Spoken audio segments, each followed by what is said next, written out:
Paulo, em primeiro lugar, queria te agradecer muito por tu estar participando aí desse episódio do Terapia Cognitiva Podcast. Seja muito bem-vindo. Giovanni, para mim é uma honra, até posso dizer assim, estar participando assim com você, que é um amigo, é um colega, né? Então a gente se sente bastante prestigiado, inclusive, por ter sido chamado para essa sua iniciativa, né? Que eu particularmente achei extremamente interessante, né? Extremamente reforçadora. Acho que o encontro de hoje vai ser especialmente interessante porque tipicamente a gente vem de línguas diferentes e eu estou bastante curioso para ver como é que vai se desenrolar e que bom que a gente está podendo ter esse momento aí de poder aprender algo que entre os terapeutas cognitivos não é algo tão tradicional, por assim dizer, né? Bom, então eu queria só começar falando um pouco, né, a teu respeito, um breve currículo que tu tinha passado, que é digno de inveja, né? Então, só para quem está nos ouvindo conhecer, o que eu vou chamar de Paulão, né, como é conhecido pela maioria, ele é professor do curso de Psicologia da Universidade Federal de Rio Grande, né, é psicólogo clínico também, tem formação em análise do comportamento, em terapias de terceira geração e também em terapia cognitivo-comportamental. É coordenador também do LAPSICO, que se diz? LAPSICO, Psicologia Contextual. E, o que é mais importante de tudo aqui, dublê de músico e bailarino. Não é para qualquer um, né? Dublê de músico. Essa aqui exatamente. Não, essa é a parte boa, né? Aí é que eu me sinto tranquilo. E pelas lembranças que eu tenho de Berlim, né, no congresso que a gente foi, eu não entendi muito bem por que dublê, porque não, né, o profissional já, mas acho que isso, né, foge um pouco do nosso escopo. Bom, então... Pior que não, sabia, Giovanni? Não só assim, porque você me fez lembrar uma coisa interessante, né? Você falou assim, música, bailarino, tal, e isso foge um pouco do nosso escopo. Mas rapidamente, né, já pegando assim, um link disso aí que você falou aí com o que acontece na minha própria história, né, ligado a ser um behaviorista radical, eu me lembro muito uma coisa, assim, só um pouquinho antes de você continuar falando, quando eu estava fazendo o doutorado na URGS, e eu fazia uma disciplina com uma professora que era da área de artes, e uma das coisas que ela mais falava para mim Paulo, não é possível que você é um behaviorista, você não parece um behaviorista. Aí eu ficava curiosíssimo, né, para saber como será que um behaviorista se parece. 3 braços, 4 olhos. Pois é. Ou seja, né, você vê que já existe uma representação social do que é o behaviorista. Provavelmente deve ser uma pessoa que não gosta de artes. Bom, mas então até a gente já iniciou com uma dúvida que eu queria começar por ela, que a proposta é a gente falar mitos e preconceitos sobre análise do comportamento, e eu acho que valeria começarmos a nossa conversa falando um pouco a respeito de o que é a análise do comportamento e se ela é sinônimo de behaviorismo. São a mesma coisa, são coisas diferentes? Explique isso um pouquinho para nós. Bem, na verdade, né, eu vou dar uma explicação que é uma classificação feita pelo Tourinho, né, um professor aqui nosso, que é bastante conhecido na comunidade, e eu acho que é bastante saudável a forma como ele explica essa separação, né? Então, o que nós temos, assim, segundo Tourinho, é uma grande área chamada análise do comportamento. E nessa grande área de análise do comportamento, nós temos o behaviorismo radical. O behaviorismo radical, ele já foi definido pelo próprio Skinner várias vezes como sendo a filosofia da sua ciência do comportamento. Então, perguntas tipo, seria uma ciência do comportamento possível e necessária? Poderia tratar de todos os aspectos da natureza humana? Como descrever a origem e a natureza dos eventos psicológicos, por exemplo, né?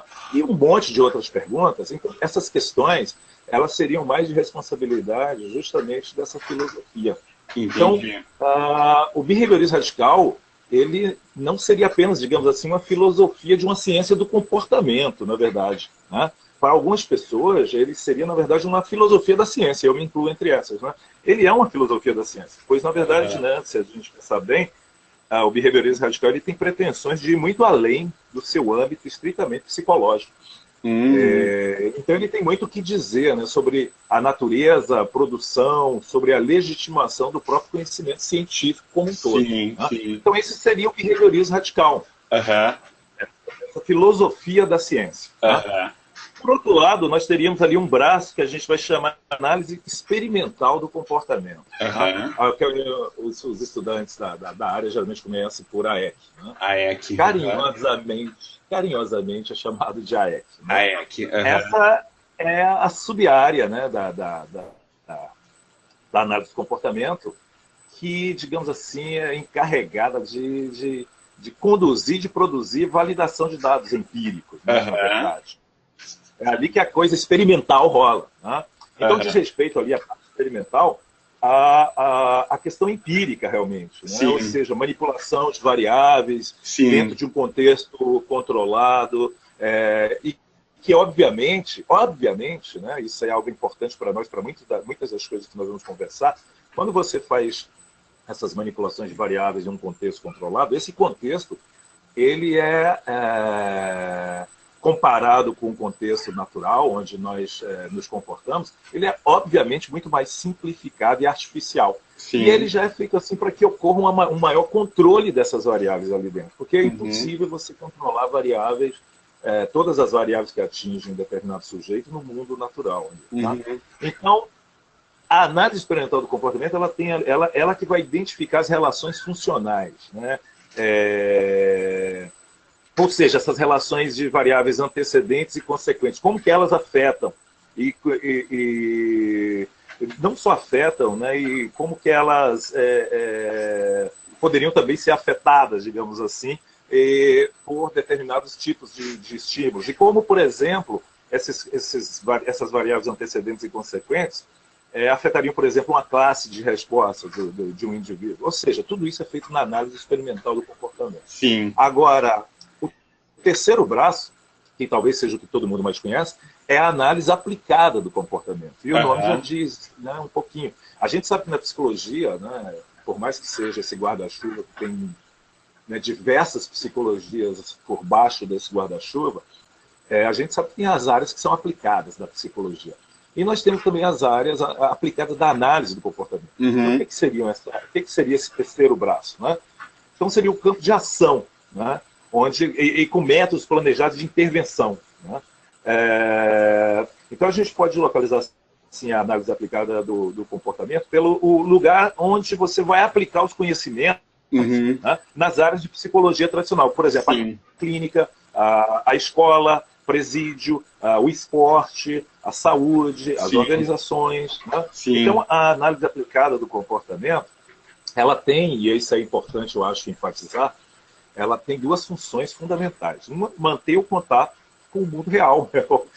Você ficar no laboratório, eu acabei de falar que é um ambiente controlado, artificial, né? E bem mais simples do que o mundo em que nós nos comportamos aqui. Né? E então manter contato com esse mundo real vai ser fundamental, porque ele vai alimentar os próprios pesquisadores, né, com os dados e os problemas desse mundo real. É aqui que a gente está percebendo. É aqui que a gente se comporta, é aqui que as consequências acontecem. E esses dados vão ser justamente o que vai alimentar as pesquisas ali da AEC. Né? E uma segunda questão é mostrar a relevância social das pesquisas. Né? Essas pesquisas que são feitas no laboratório, elas têm uma questão muito pragmática, que a gente vai voltar a falar posteriormente. O behaviorismo ele é muito pragmático. Né? Ele quer algo que seja aplicável ao mundo real e que as pessoas possam usar isso aí para melhorar a vida, fazendo suas vidas mais ricas, né, e produtivas. Então, a gente quer mostrar a relevância social das pesquisas, inclusive para justificar sua manutenção. Né? Então, nós temos a análise do comportamento como uma área grande e segundo essa classificação do Tourinho, a gente vai ter ali o behaviorismo radical como filosofia de ciência, a análise experimental do comportamento ali como braço empírico, produzindo ali pesquisa, né? E a análise aplicada do comportamento como sendo esse campo de aplicação. Sim, então, assim, me corrija se eu estiver errado, por favor. Dizer, então, que uma pessoa é um terapeuta behaviorista não seria tão correto do que dizer que ele é um terapeuta analista do comportamento aplicado. Eu não diria aplicado, mas é importante falar que é um analista do comportamento. Porque ao ser analista do comportamento, já fica subentendido que essas 3 áreas que eu mencionei são áreas que ele deve, de alguma forma, ter abordado, ter um certo domínio sobre as 3. Sim. Tá? Então, ao ser um analista do comportamento, supõe-se que é uma pessoa que estuda a filosofia da ciência, que lê as pesquisas que são produzidas e que aplica na vida real e baseia a sua aplicação em resultados empíricos de pesquisa. Né? E isso é algo assim, básico para um analista do comportamento. Sim, sim, sim. Bom, e uma coisa que eu tenho um medo aqui, Paulo, é que a gente eventualmente não cumpra o propósito de poder mitigar alguns mitos e preconceitos se a gente entrar num nível de uma linguagem que ela não seja passível de uma compreensão por parte do público em geral, que muitas vezes até acho que é algo que leva a esses preconceitos. Então, tem uma série de conceitos que eu fico bastante curioso para que a gente pudesse esclarecer em maiores detalhes, mas eu queria te fazer perguntas sobre um em especial, que é a ideia de que o behaviorista ou analista do comportamento, ele nega a existência de eventos mentais ou não nega, né? Então, aquela questão de eventos mentais existem ou não existem, né? Eu acho que essa é uma pergunta que é muito discutida e que eu queria escutar alguém que sabe a respeito. Essa é uma questão muito cauciosa. E é realmente algo... É aí que estão... É verdade. É uma questão, porque quando você fala nessa questão aí de mentalismo, antimentalismo, né, e o behaviorista vai se colocar como antimentalista, a gente está falando do terreno das causas e explicações do comportamento. Né? Uhum. Estamos falando de causas e explicações. Se a gente dá uma olhada na nossa cultura ocidental, nós temos uma história, uma questão histórica, na verdade, né, de explicações para o porquê somos do jeito que somos e por que agimos do jeito que agimos, com causas internas. Né? Então, a gente tem, por exemplo, a influência da igreja muito forte, né? Na Idade Média inteira, a alma era tida, né? As capacidades da alma explicavam por que o sujeito agiu assim ou assado, né? Inclusive com essa questão dualista material e para um nível mais quase espiritual, né? Podemos dizer assim. Então, também uma questão dualista. E percebe que quando eu falo em mentalismo e procuro explicações mentalistas, né?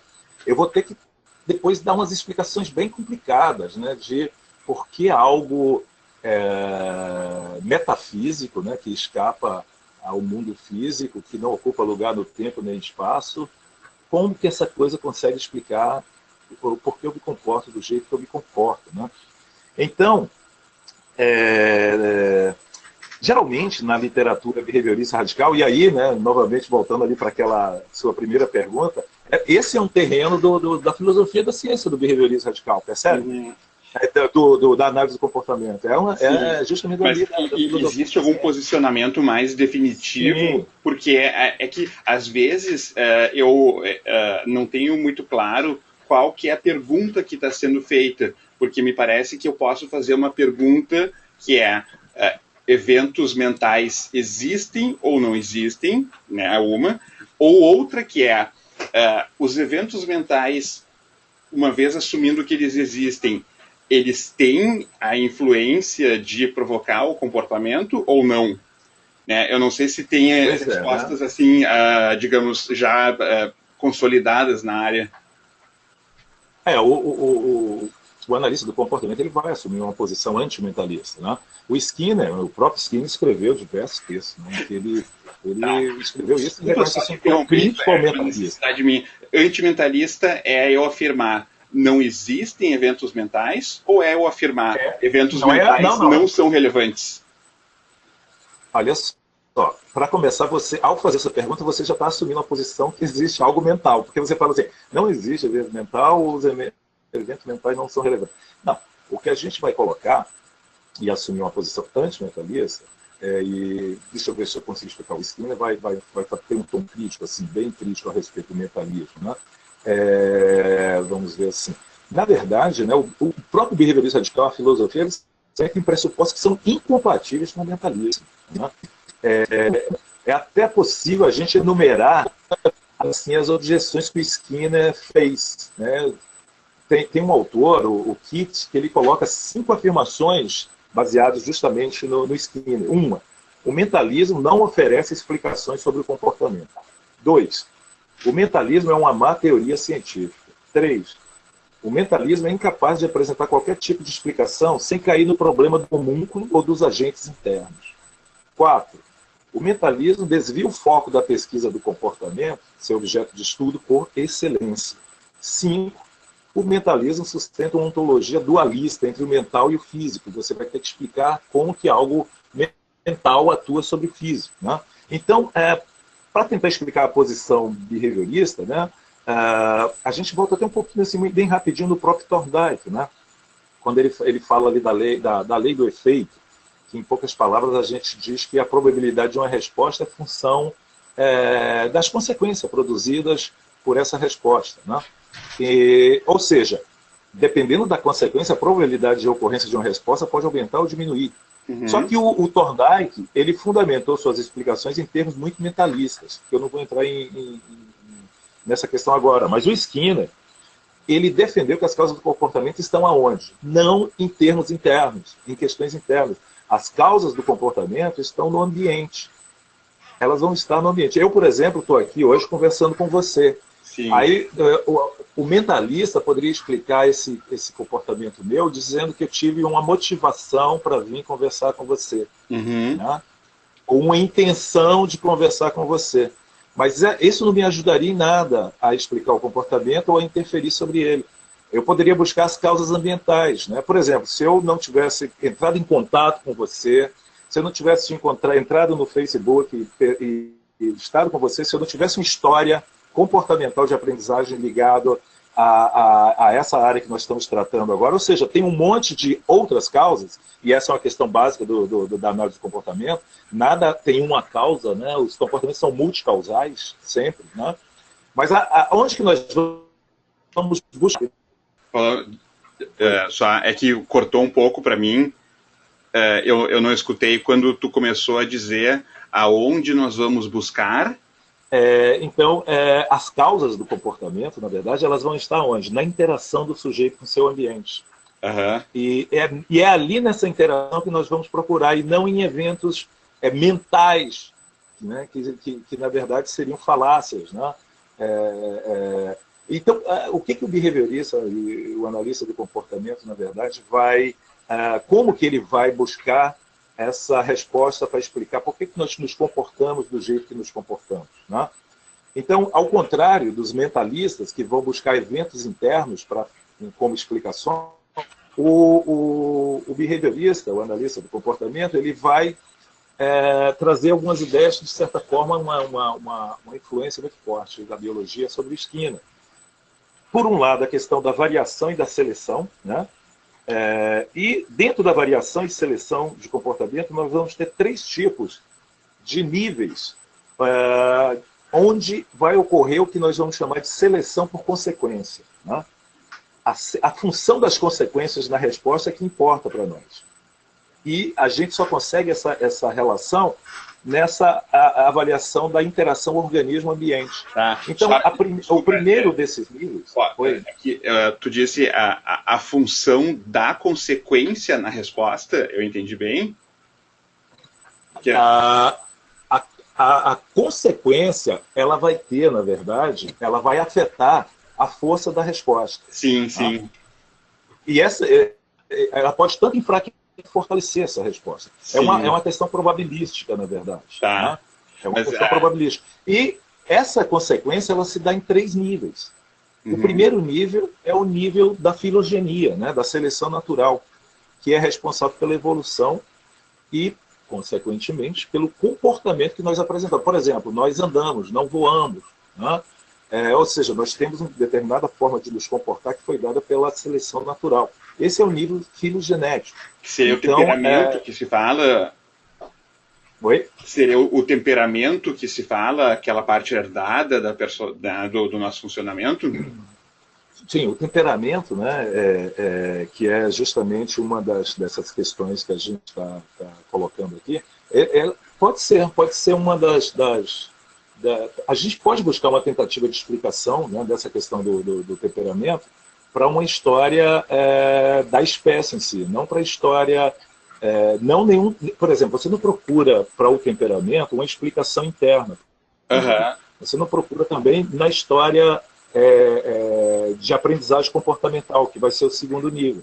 Então, por definição, a gente vai, né, por exclusão, vai atrás aonde? Da história filogenética. Então, o temperamento, né, que é essa forma muito especial de você interagir com o seu ambiente, né, ela pode ser buscada realmente nesse primeiro nível. O segundo nível de seleção por consequência é o nível da ontogenia, né, que é onde vai agir o condicionamento operante. No primeiro nível é onde age o condicionamento respondente, onde a gente vai ter o nível dos reflexos. Né? Por que nós temos os reflexos que temos? Né? Eles não estão aí por acaso, todo comportamento tem uma função. Os reflexos eles são formas de se comportar. Só que são formas aprendidas na história da espécie. Todo mundo tem os determinados reflexos. E alguns deles vão desaparecer, outros vão continuar e outros vão aparecer na nossa história. Né? Mas eles estão ali por uma razão. Os indivíduos que apresentaram esses tipos de comportamento sobreviveram e deixaram descendentes. Sim. Os que não apresentaram... Né? Reflexo é uma reação involuntária da pessoa. Reflexo, né, é uma herança, né, da espécie, e que é uma resposta, na verdade, é uma diferenciação do ambiente, ou seja, é uma resposta a algum tipo de estímulo ambiental. Tá, né? Porque se a gente pensar numa situação, por exemplo, de a pessoa sofrer de um ciúme excessivo, né, o fato de ela ter atitudes, comportamentos ciumentos, não é um reflexo. Não. Mas isso tem uma base. O que eu colocaria aí, para você esteja fugindo um pouquinho daqui, o que eu colocaria no ciúme é uma história de aprendizagem por um lado, ou seja, comportamento operante por um lado, mas nunca sozinho. É óbvio que vai ter o que a gente vai chamar de reflexos condicionados. Por exemplo, a forma que a emoção vai estar presente no ciúme, ela pode muito bem ter sido aprendida em termos de reflexo condicionado e aí foge ao controle do sujeito quando a emoção chega, quando a situação de ciúme está presente, determinada, e novamente a interação com o ambiente não é uma explicação dentro do sujeito, né? Ele não age assim porque ele é ciumento, né? Essa seria uma explicação mentalista. O fulano faz isso porque ele é ciumento. Não, ele é ciumento porque ele tem uma história de aprendizagem, e a gente vai buscar na história comportamental dele, e ele pode apresentar determinados níveis de emoção quando está com ciúme, porque aí pode ser muito mais uma explicação respondente. Né? Muitas das nossas emoções são justamente respondentes, que foram emparelhados em determinados momentos e que se apresentam quando determinados estímulos do ambiente estão presentes, mas não quando outros, né, estão. Então, quando determinados estímulos estão presentes, a emoção chega. Mas quando não estão, ela não chega. Né? Agora, a forma que o ciúme se expressa e por aí são comportamentos aprendidos, né? Não é típico da espécie, não é típico, né? Não nasceu com o ser humano e não é algo que é de dentro dele, a explicação não está dentro dele. Né? Ele não age assim porque ele é ciumento, ele é ciumento porque ele aprendeu a ser ciumento. E ele age assim porque ele aprendeu. Né? Então, eu estava falando que o segundo nível é o nível do condicionamento operante, da ontogenia. Da questão da ontogenia, exatamente. Que é responsável pelo segundo tipo de variação e seleção. É o processo, na verdade, se a gente pensar bem, pelo qual as variações do comportamento de um indivíduo são selecionadas pela característica de um ambiente. Isso é tão interessante, porque muitas vezes as pessoas colocam, e esse é um dos grandes mitos e preconceitos a respeito do behaviorismo, a gente vê muito isso na educação, que o behaviorismo é ambientalista, então, que já é uma outra confusão com o behaviorismo metodológico de Watson, né? E se coloca isso por Skinner, qualquer behaviorista que estudou Skinner sabe que a sua teoria é extremamente interacionista e não ambientalista. Né? O Skinner começa o livro Comportamento Verbal dizendo que o sujeito, o organismo... O que quer dizer interacionista, Paulão? Interacionista é aquela posição em que o sujeito, para se desenvolver e aprender, ele age no objeto e é agido pelo objeto, digamos assim. Então, o Skinner fez isso, né? Abrindo o comportamento verbal, ele coloca logo ali no primeiro parágrafo, né? O organismo age sobre o ambiente, modificando esse ambiente e é, por sua vez, modificado por esse ambiente. E é interessante para você ver como é criativo, né? O comportamento operante era extremamente criativo. Quando o sujeito age sobre o ambiente, modifica o ambiente, e, por sua vez, é modificado por esse ambiente, nem o sujeito nem o ambiente é mais o mesmo. Uhum. E nunca é mais o mesmo. Eles estão sempre sendo modificados um pelo outro. É extremamente criativo. Né? E o que nós temos na educação, em 99% dos livros da área de educação e dos artigos, é que o behaviorismo skinneriano é uma posição ambientalista que manipula os sujeitos, onde o sujeito é passivo. E tal. Como o sujeito é passivo se, e esse é um dos grandes mitos e preconceitos, o próprio conceito é chamado de comportamento operante. É o principal conceito. Eu opero no meio. Eu faço alguma coisa. Eu emito um comportamento para que alguma coisa aconteça. Como que o aluno pode ser passivo? Ele não é passivo. Muito pelo contrário. Ele é ativo o tempo inteiro, provocando consequências para o seu comportamento. Né? Ou com a sua imobilidade, ele está provocando consequências também. Sim, estar imóvel é uma forma de se comportar. E você sabe, né? Vamos pegar nós aqui. Se a gente está perante uma pessoa que de alguma forma quer nos agredir e você fica completamente imóvel, você está provocando um determinado tipo de consequência com essa pessoa que seria bem diferente se você estivesse tendo algum outro tipo de comportamento. Então, estar imóvel é uma forma de se comportar e provoca consequências completamente diferentes no ambiente de quando você não está imóvel, está fazendo determinados tipos de manipulação psicomotora. Né? Então está imóvel também... Desculpa, eu estou te interrompendo de novo aqui. Algumas perguntas que o pessoal lança, eu acho que são interessantes de a gente introduzir, que eu te questionei a respeito do interacionismo e o ambientalismo, né? Como é que seria definido? Assim, vamos pegar a questão sujeito-objeto. Né? Sujeito-objeto. O ambientalismo seria aquele em que, na verdade, o objeto vai agir no sujeito, provocando as mudanças no sujeito. É uma posição que vem lá dos empiristas britânicos, que, por sua vez, vem lá de Aristóteles. Né? A outra posição é o inatismo, né? Que seria a oposição desse ambientalismo. O inatismo, o sujeito, na verdade, age no objeto.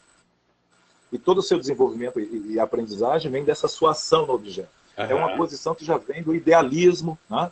E vem de posições ligadas a Platão, né? Ao racionalismo, ao idealismo, e que chega aí, né, nessas questões do sujeito em si agir sobre o objeto. O interacionismo, por sua vez, ele vem de uma posição de Kant lá atrás, né? Ligada justamente a essa ação do sujeito no objeto e do objeto no sujeito. Existe, na verdade, ali, né, uma ação recíproca entre os dois. A aprendizagem e o desenvolvimento não está nem no sujeito nem no objeto. A aprendizagem e o desenvolvimento está na interação. Sim. Tá? E essa é a posição do behaviorismo radical. E para os ambientalistas, a relação seria só em uma via do objeto agindo sobre o indivíduo.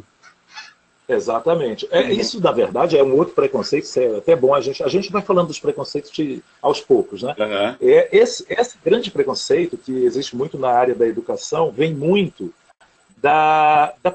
do início do behaviorismo com Watson, do behaviorismo metodológico. Né? Quando o Watson assumiu uma posição extremamente radical, né? Que é até engraçado, porque o outro behaviorismo é radical, mas o Watson assumiu uma posição que ele tem, inclusive, aquela frase que é extremamente conhecida, né? E forte, em que ele fala: me deem crianças de qualquer raça, de qualquer cor, de qualquer posição socioeconômica, que eu faço delas o que eu quiser, né? Eu faço delas um advogado, Sim, sim, um serial killer. Professor, um bandido, né? Ou seja, ele está deixando claro que o que importa, na verdade, vai ser as forças do ambiente. Né? Só que essa é a posição do behaviorismo metodológico. É uma outra posição, não é o behaviorismo radical skinneriano. Né? E eu acho que o pessoal da educação, e eu estou fazendo muita crítica com o pessoal da educação, porque eu vejo muito isso, inclusive com muitos professores, eles colocam como sendo uma posição skinneriana esse tipo de afirmação. Sim. Né? Então, o não é. metodológico seria uma abordagem mais ambientalista. Seria uma abordagem mais ambientalista, que está ligada, geralmente, quando a gente pensa em estímulo-resposta, né? Que é uma questão que o Watson colocou até mesmo para tentar trazer um pouco da ciência, para fazer da psicologia uma ciência. Né? Ele queria mensurar e observar e mensurar, na verdade, trazer, na verdade, os métodos da física, da química, e trazer para a psicologia. E o que estava, digamos assim, o que a gente podia observar, mensurar? Né? O que chega no sujeito e o que sai, o estímulo e a resposta. Né? Uhum. E foi assim que o Watson começou. E o Watson é uma pessoa assim, muito... como é que eu posso dizer, muito subestimada na psicologia, porque ele trouxe coisas magníficas, não é o momento da gente falar disso, mas quem se dedicar um pouquinho mais a ler sobre o Watson vai perceber coisas magníficas que ele proporcionou para nós. Alguns exemplos, assim, só para assim, quebrar algum mito? A própria questão de ele ter trazido e mostrado como, por exemplo, as emoções podem ser aprendidas, né? É um experimento clássico em psicologia que hoje em dia nunca seria realizado, né? Sim. Com Little Albert, né? O pequeno Albert, ele usa essa criança, tinha menos de 1 ano, para ensiná-la a ter medo. Né? Então ele coloca, depois de colocar vários objetos para ver qual deles a criança não tinha o menor medo, gostava de interagir, ficou um coelhinho. Né? É um experimento clássico da psicologia. E o Watson acaba fazendo o quê? Pegando os resultados de pesquisa de Ivan Pavlov, né, ligados a reflexo condicionado, e aplica isso em psicologia e mostra que o medo, na verdade, poderia ser aprendido por reflexo condicionado. Então, ele pode condicionar, né, a resposta de medo. Sim, sim. Assim como qualquer outra resposta. Hoje em dia a gente vê isso o tempo inteiro. Por exemplo, quando teve o 11 de setembro dos Estados Unidos, dos aviões nas Torres Gêmeas, após isso eu li diversos estudos, diversas reportagens de quantas milhares de pessoas estavam com transtorno de estresse pós-traumático e não conseguiam sequer sair de casa, e se ouvisse um barulho de avião... Alô? Eu te perdi um pouquinho, Paulão. A conexão, acho que deu uma perdida aqui. Paulão, será que o problema... Quem está assistindo aí pode usar, por favor, o recurso de pergunta para vocês digitarem se estão me ouvindo, para que eu possa saber se é um problema meu ou do Paulão. Tá, então estão ouvindo só a mim, o Paulão não estão ouvindo. Eu acho que ele acabou caindo offline. Então esse aqui é aquele momento de tensão que eu preciso cuidar para não entrar em desespero. Paulão, tu estás aí? Momentos de desespero aqui eu estava passando, que eu não sabia se era tu ou não. Mas então vamos voltar. Eu te perdi quando tu estava falando da quantidade de pessoas que desenvolveram estresse pós-traumático após o 11 de setembro. Exatamente. Eu não precisaria nem ir ao 11 de setembro. Ih, Giovanni, eu acho que não estou te escutando. Pois tá dando uma falha aí na... Opa, agora voltou. Tá. Você está me ouvindo? Então, a questão, enfim, é que as emoções, elas podem ser condicionadas, né? E isso eu acho que foi um achado muito importante que veio do Watson. Mas, Paulão, eu estou só com um receio de que tu tenha preparado, eventualmente, coisas mais pontuais, porque eu adoro discutir a questão num nível profundo que vai para além do espaço que a gente tem aqui.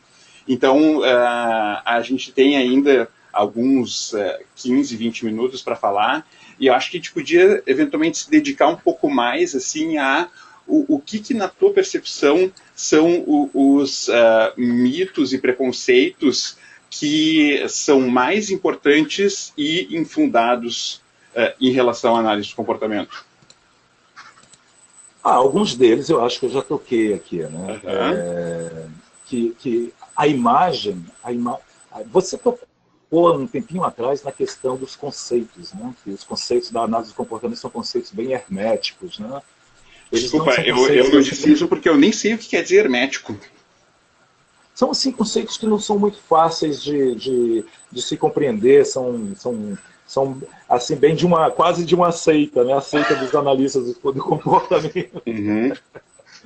Então, quando você compara, por exemplo, com a psicanálise, que é uma teoria que é complicada, cá entre nós, mas que se popularizou de tal forma que os conceitos da psicanálise são ditos por um monte de gente, né?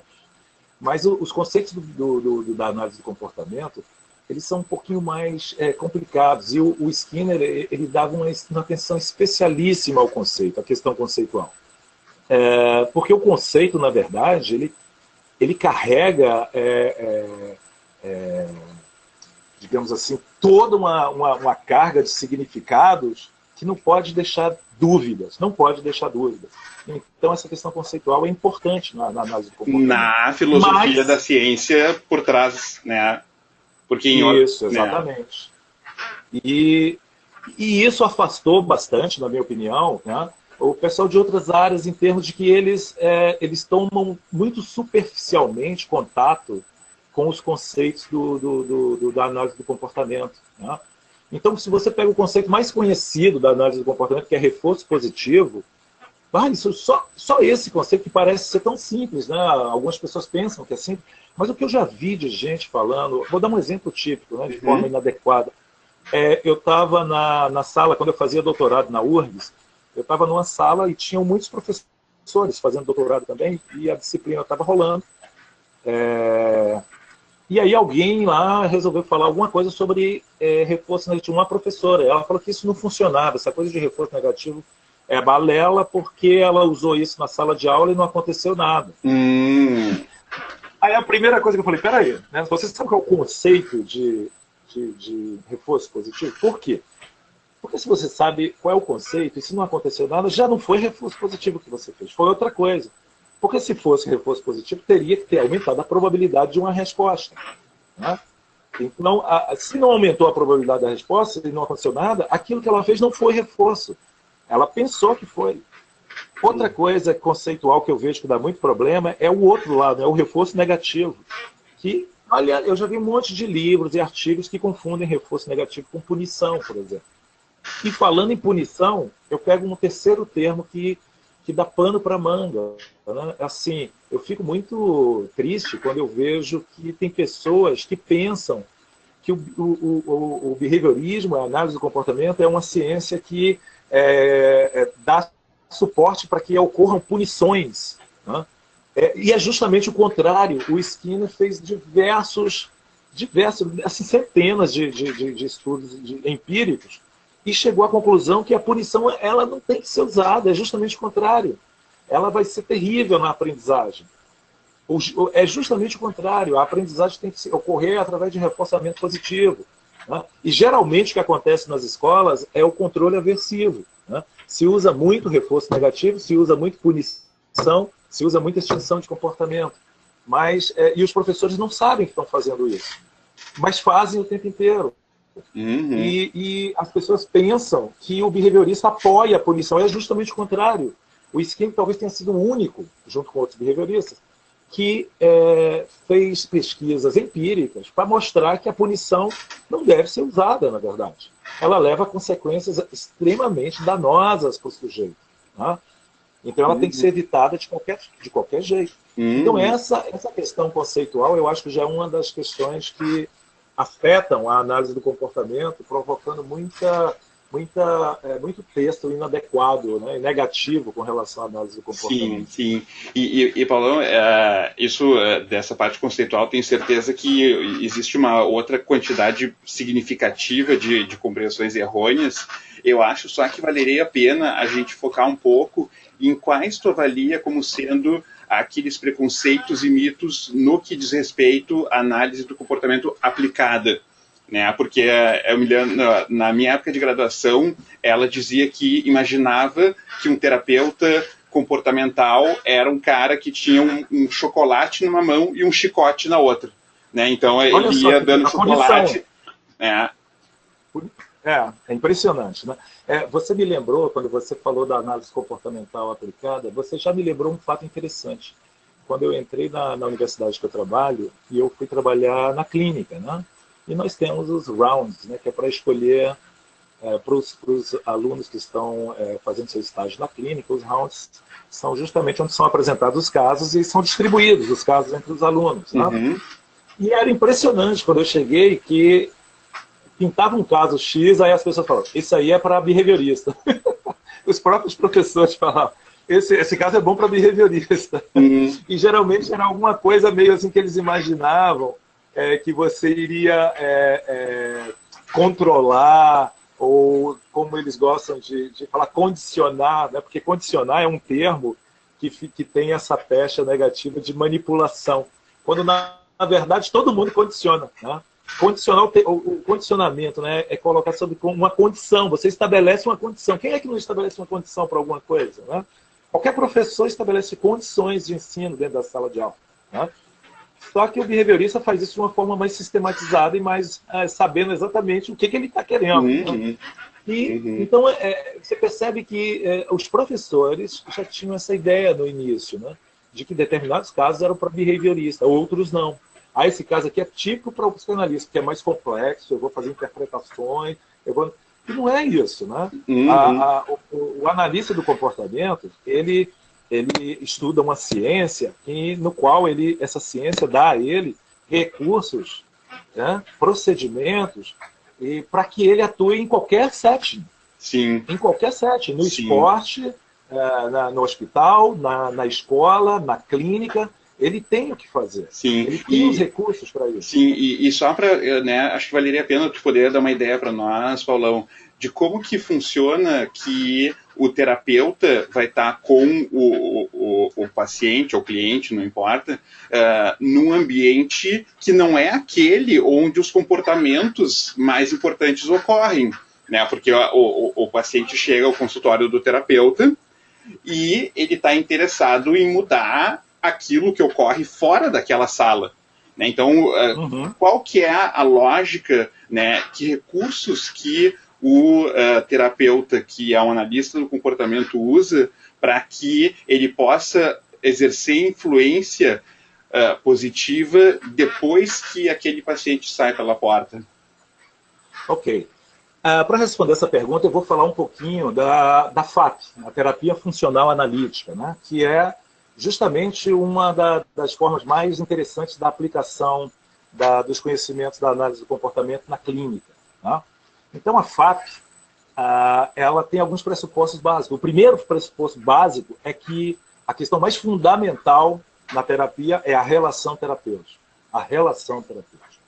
Segundo, e é uma questão fundamental da FAP, é que, seja o que for que o seu cliente apresenta, você vai ter que evocar esse seja o que for, dentro da clínica, dentro da situação de clínica. É ali que a mágica acontece. A mágica acontece dentro da clínica. Então você vai, de alguma forma, vai ter que reconhecer o que é clinicamente relevante para o seu cliente, ali dentro da relação, e vai tentar evocar essa questão que é clinicamente relevante, porque é ali dentro que você vai evocar e vai atuar. Sim. E provocar melhorias, para que essas melhorias que surjam ali dentro da relação sejam generalizadas, que é a validação ecológica, pode-se dizer assim, para o ambiente fora da clínica. Essa pergunta que você fez é muito fundamental, porque o que a gente percebe em quase todos os outros modelos terapêuticos é que o paciente chega e você vai pedir para ele contar, seja o que for que aconteceu durante a semana e tal. Você vai falar, vai discutir, seja o que for, interpretar, e a pessoa vai sair, vai fazer alguma coisa, e depois vai voltar e fazer, e assim sucessivamente. A FAP, a terapia funcional analítica, isso não funciona, não funciona. O que acontece com o cliente que provoca nesse cliente sofrimento vai ter que ser evocado dentro da relação terapêutica e vai ter que ser trabalhado na relação terapêutica. Sim. É por isso que a gente fala que, é por isso que os criadores da FAP têm um livro chamado justamente FAP, né, Terapia Funcional Analítica, Behaviorismo, Coragem e Amor, né? Behaviorismo, Coragem e Amor. Porque é isso que acontece na relação clínica. Você evoca, e para evocar problemas dentro da clínica, você tem que correr riscos, você tem que sair da sua situação, de sua zona de conforto, você tem que se colocar vulnerável perante o seu paciente, né?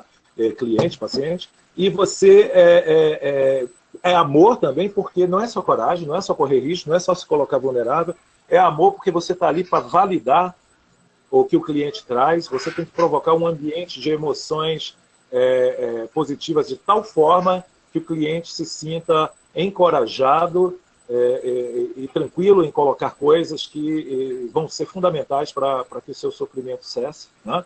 Então, esse ambiente de amor tem que acontecer dentro da clínica. Sim. E essa é a forma que o terapeuta atual, analista do comportamento, uma das formas interessantes que o que é gerado na análise do comportamento é colocado, aplicado no ambiente de clínica. Né? Sim, sim. Eu gostaria que o pessoal que está nos ouvindo dedicasse um tempinho para ler sobre a terapia funcional analítica. Vocês vão gostar muito.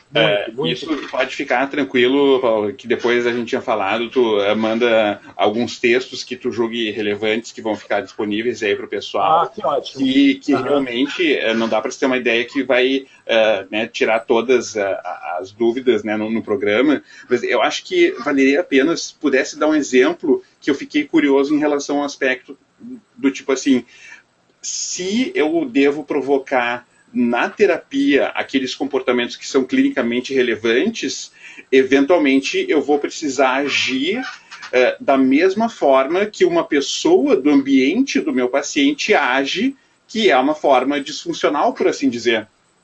Não. Aí tem justamente as questões do conceituais da análise do comportamento que vão nos ajudar, né? Quando eu estou fortalecendo uma resposta do sujeito dentro da clínica, eu estou fortalecendo, na verdade, não só uma resposta, mas uma classe de resposta. Né? Essa classe de resposta, ela também é para ser generalizada, não para um ambiente em particular, mas para diferentes tipos de ambientes que guardem semelhança com aquele ali. Né? Então, a forma e como acontece isso em clínica, obviamente, depende muito das habilidades do terapeuta. Sim. Né? E da relação que ele cria com o seu paciente. Sim. Mas o que nós buscamos, na verdade, é justamente evocar essa situação dentro da clínica e trabalhar com ele dentro da clínica. Né? Então, por exemplo, a Sai, ela tem um exemplo que eu acho bem bacana. Uma cliente pede para o seu terapeuta, ela está sem medicação do psiquiatra, então ela pede para o terapeuta ligar para o psiquiatra para pedir para ele uma receita, para ela poder comprar o remédio. Aparentemente, quando eu falo isso, todo mundo vai achar que essa é uma situação muito ruim, porque, poxa, o terapeuta vai tá reforçando o comportamento inadequado dela, porque ela está pedindo, né, para ele fazer uma coisa que ela deveria fazer. Mas é justamente aí quando você olha a história comportamental da paciente, aí você vê que é justamente o contrário. Ela conseguir pedir para o terapeuta fazer alguma coisa é uma evolução tremenda. Porque dependendo da história dela, aquilo ali ela nunca faria anteriormente. Então essa seria uma situação que o terapeuta deveria justamente reforçar e trabalhar. Né? Sim. E em outras formas terapêuticas que poderiam ser vistas justamente dentro daquela situação, do contexto daquela pessoa, como algo negativo. E é justamente o contrário.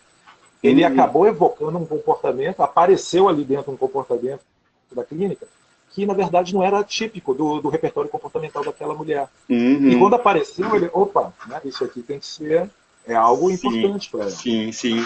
E agora, tu falando, eu acho que nesse exemplo está implícito que me parece um outro preconceito, que é como se os analistas do comportamento desprezassem as diferenças individuais e tivessem um olhar de que todas as pessoas são tratadas da mesma forma.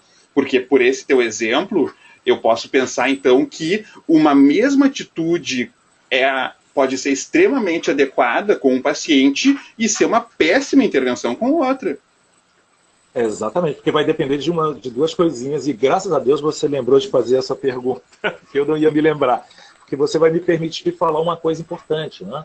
Primeiro, que é a questão do contexto, né? A análise do comportamento é uma ciência contextual, né? O contexto é fundamental. Sem contexto, comportamento nenhum tem significado. É o contexto que dá significado aos comportamentos. Então, entender sobre isso é básico. E quando você fala de ver a pessoa comparada com ela mesma, isso foi muito legal você ter falado nisso, porque realmente essa é um dos grandes preconceitos que eu ouço por aí. As pessoas achando que existe uma massificação, quando é justamente o contrário, e eu fico assim de cara às vezes com isso, né? Porque o que nós sabemos é que o Skinner criou um método chamado, né, de sujeito comparado com... Ele é o seu próprio controle. No behaviorismo, o sujeito ele é o seu próprio controle. Ele é comparado sempre com ele mesmo. Essa é uma das razões que dificilmente os behavioristas estão atrás de estatísticas e testes e tudo mais. E grupos. Né? Por quê?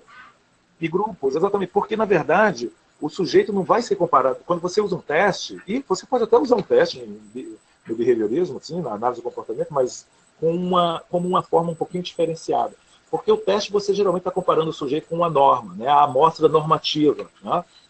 E para nós o que interessa é o sujeito em vários momentos.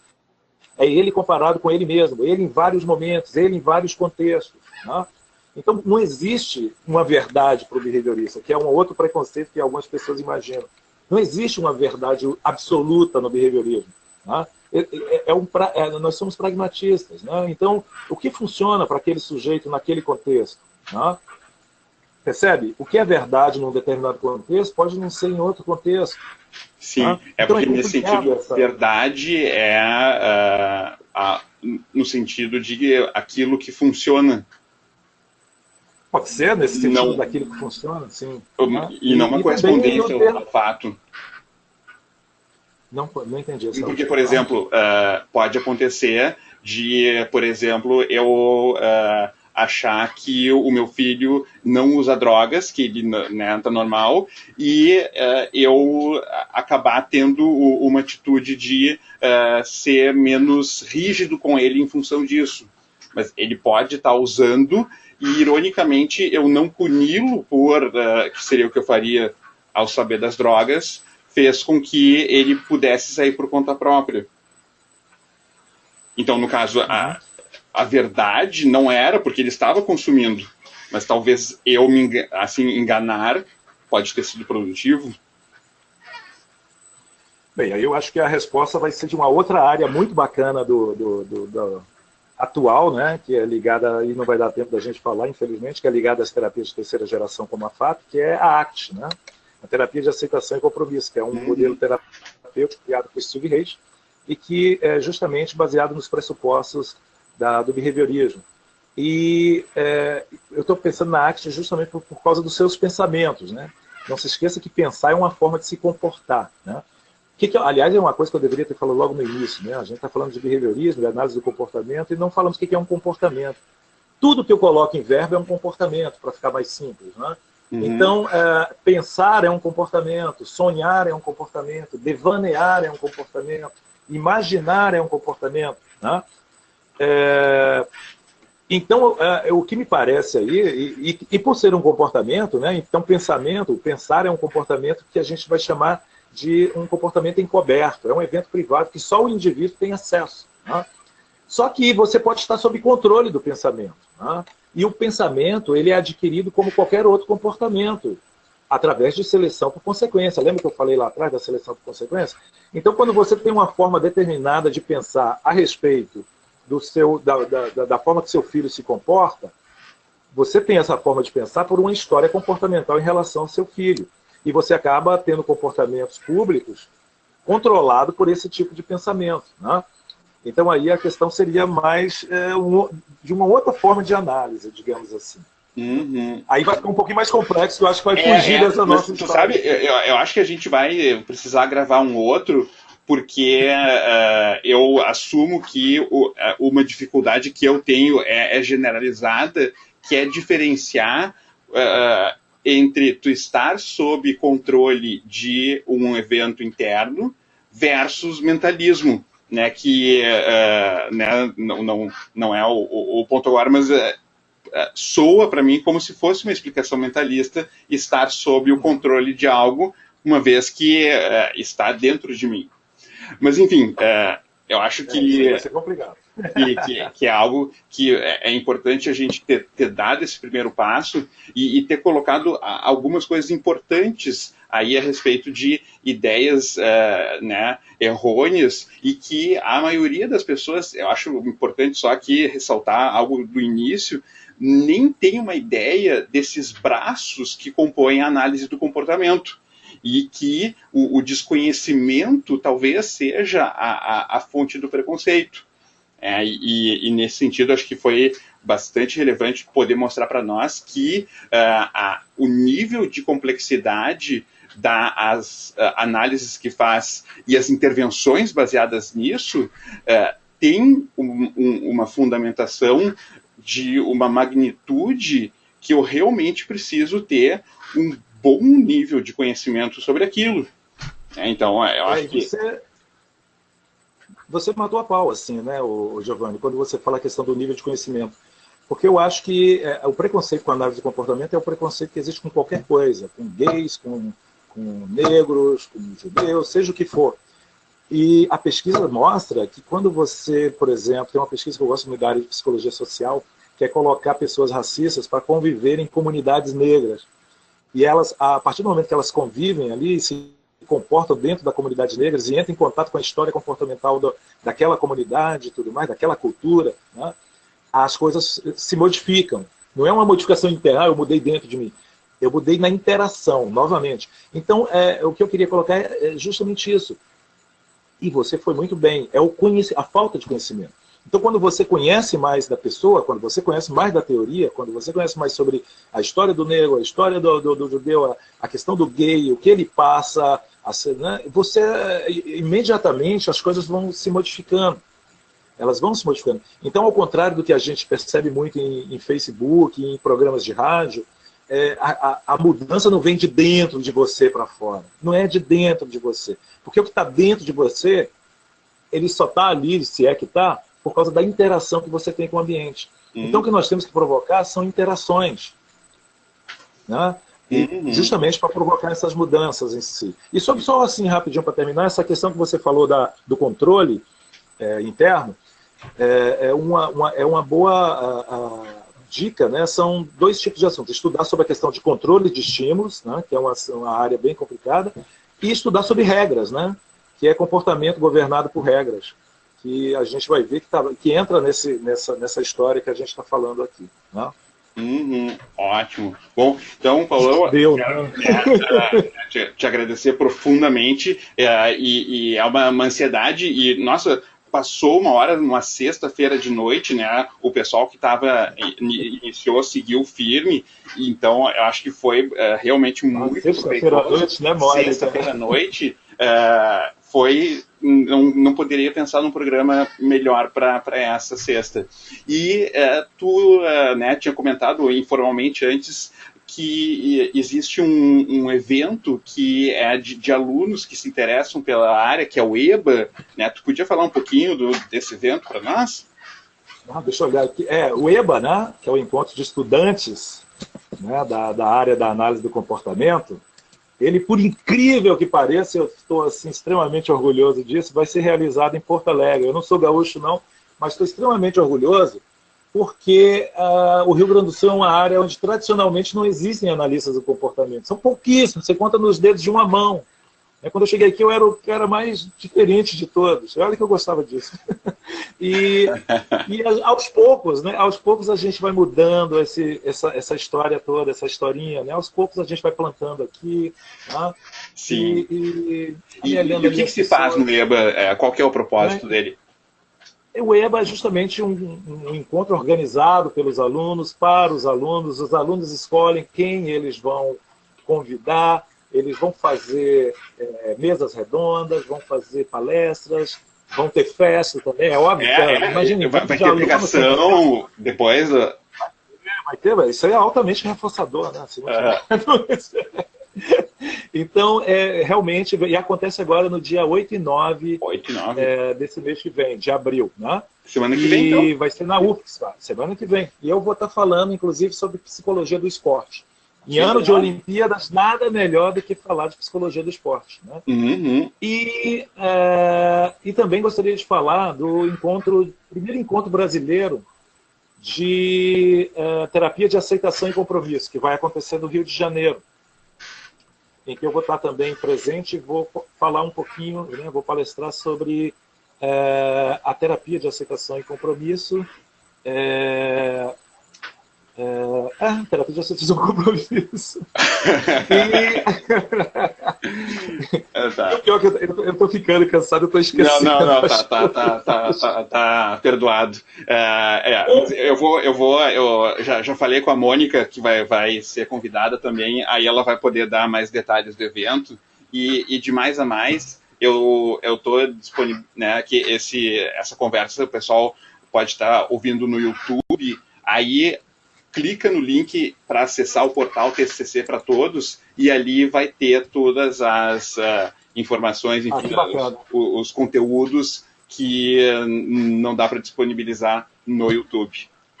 Então está. Que bacana. Paulão, então, muito obrigado mais uma vez, obrigado pela participação de todo mundo que aí nos acompanhou, e ao longo da semana vai estar disponível no YouTube para todo mundo poder aprender um pouco mais, reduzindo os seus preconceitos.